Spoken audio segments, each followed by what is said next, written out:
Assalamualaikum warahmatullahi wabarakatuh. Good afternoon, ladies and gentlemen. Nice to meet you all again by this opportunity. So before we get started, I want to let you all get to know us. We are from Group 5. Would like to introduce ourselves first. Okay, next slide. So this is our group members.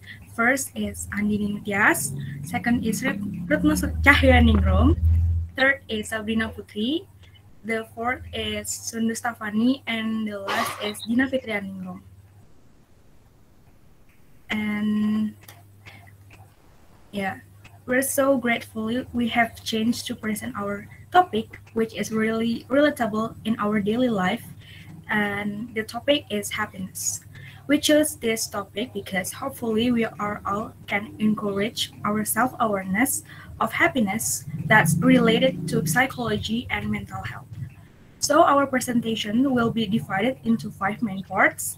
First is definition of happiness that will be presented by Andin. Second is research data of happiness that will be presented by Retno. The third is tips to start feeling happy that will be presented by Sabrina. And the fourth is myth and facts about happiness that will be presented by Xunduz. And the last one is conclusions that will be presented by me. So for make it quick, let's get started into the first part about definition of happiness that will be presented by Andin. So for Andin, time is yours.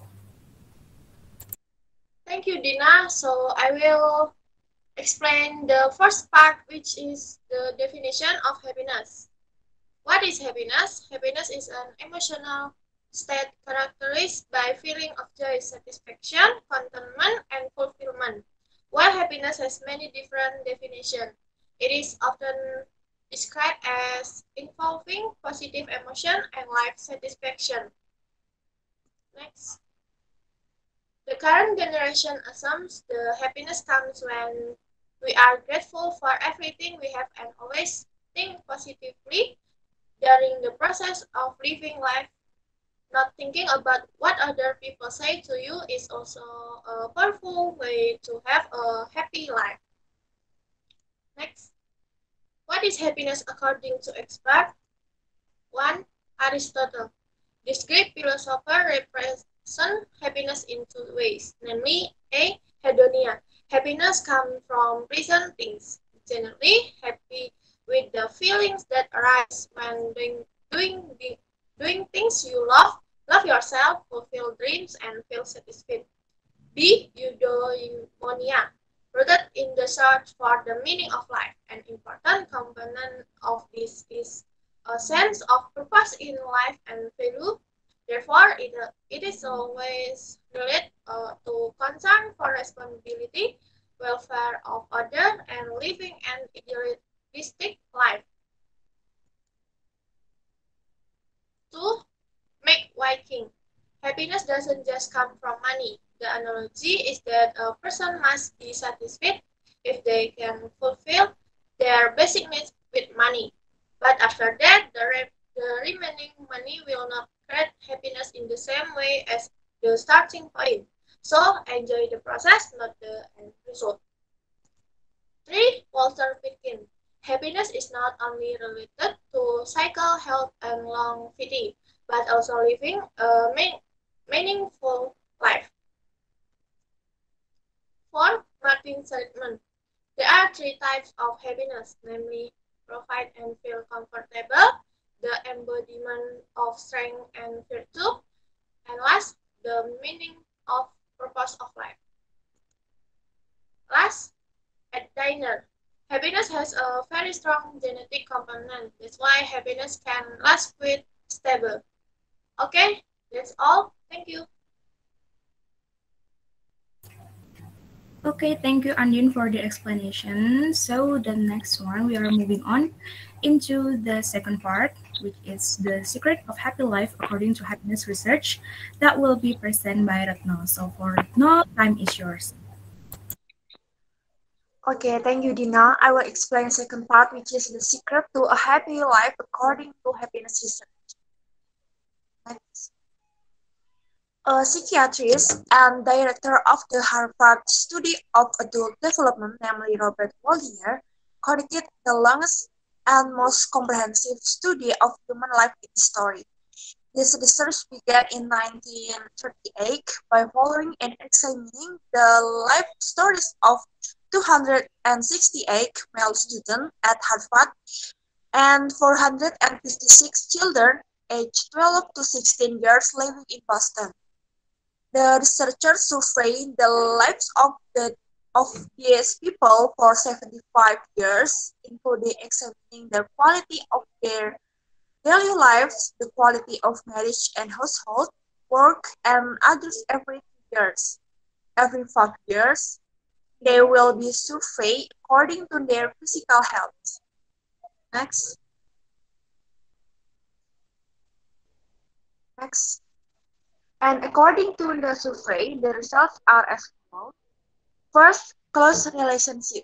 Research shown that men who claim to be closer to their family, friends, or community are generally happier and healthier than those who don't.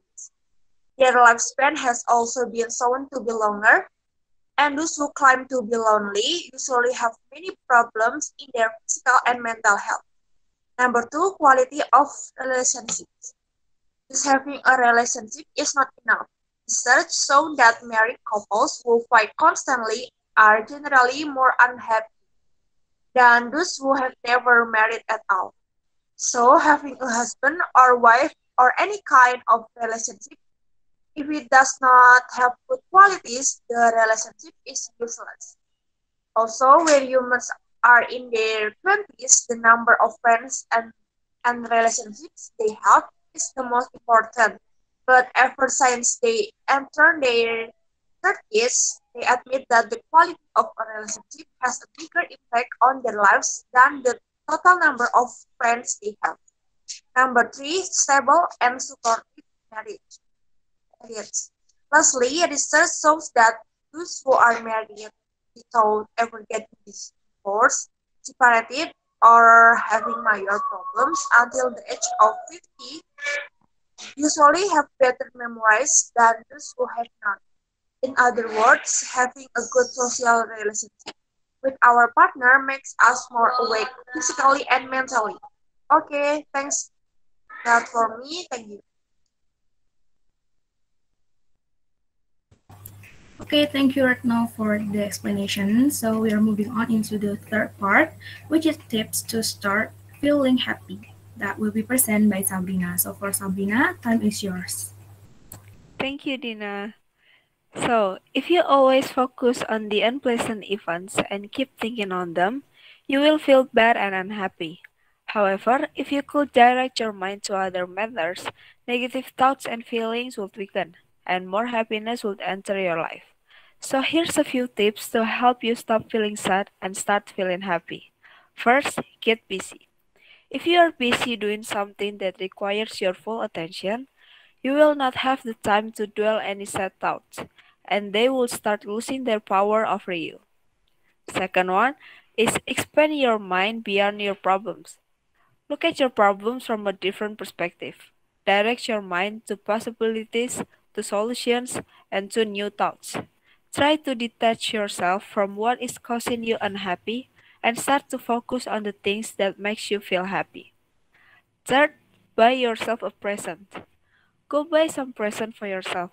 It can be anything small and cheap, something that you can easily afford. In this act, you signal to yourself that you are important and deserve to be happy. Fourth, learn to focus and control your mind. If you want to be in control of your thoughts and your emotions, you need to develop at least a little degree of concentration. This would make it easier for you to reject negative thoughts, stop dwelling on painful memories, and keeps away unhappy thoughts and feelings.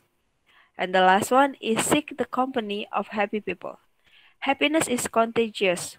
If you are in the company of happy people, there is a great chance that you will be infected by their happiness, provided you don't focus on unhappy things while in their company. Thank you. Okay, thank you, Sabrina, for the explanation. So the next is myths and facts about happiness that will be presented by Xunduz. So for Xunduz, time is yours. Thank you, Dina. Myth and facts about happiness. Next. Myth, all humans can be happy. In fact, happiness is influenced by genetic as much 50%, 10% is influenced by situation and condition, and 40% is influenced by the effort made by oneself. Second, myth, happiness is always happy. In fact, happy people can still cry, be disappointed or angry. However, they can control themselves so they don't feel sad for a long time. At this point, we can understand the importance of mindfulness. Third, myth, happiness is when we relax. In fact, feeling happy will make us more productive and active at work because the hormone of happiness can stimulate the brain. And last, myth, people and other things makes me happy. In fact, we can never control what other people do. Our happiness comes from ourselves. If we depend on other people, we cannot be truly happy. Thank you. Okay, thank you, Sindus, for the explanation. So the last one is conclusions. So the conclusion from this presentation is happiness has many definitions as everyone, and maybe y'all too, can interpret it differently for which things that happens to ourselves. But generally, we know that happiness is an emotional state characterized by feelings of joy, satisfaction, contentment, and fulfillment. While happiness has many different definitions, it is often described as involving positive emotions and life satisfaction. And from what we've explained before, we can conclude that happiness comes from ourselves, like our mind, things or activities we do, and so on. And our surroundings too, like stable and supportive relationship with friends, partners, family members, and age. And from the explanation, we can conclude that happiness can be controlled and can be boosted by tips like to get busy, expand your mind beyond your problem, by yourself present, learn to focus and control your mind, and seek the company of happy people. So this is the quote from Mahatma Gandhi that can be a reminder for us that say happiness is when what you think, what you say, and what you do are in harmony. Okay, so that's all for our presentation. I hope that y'all can get benefit from our presentation.